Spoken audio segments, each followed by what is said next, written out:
Друзья, всем салам алейкум. Банандан килограмма 27 сом. Теска маркеттің бағалары. Bir sıra банан 1 фунт деп тұрады. 1 фунт бұл 100 сом достар. Яс 20 сом деп тұрады. 20 пи. Союз 1,75 килограмма. Картошка. Не olған картошка ол? Айданайын. Намай 1 литр. 2,30. Да, мне қызық болып отыр кішкенге. Горох 55 сом.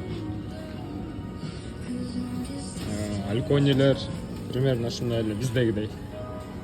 Кофелер 600 сом дейт, айланайын кымбат экен. Сүттү көрсөтүп коеюн.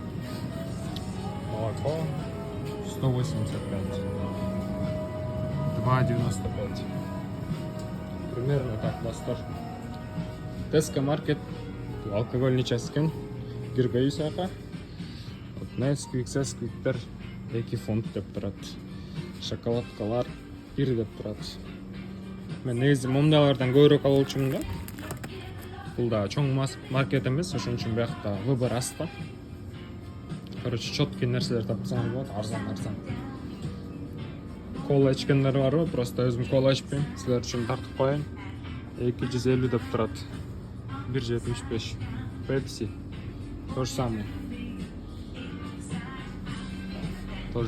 примерно. Чипсылар 2 фунт, 4 фунт, 3 фунт. Олардың чипсылары не стоит. Орбит 75 сом. Пачка. Как-то так, друзья, по быстрому леменьке.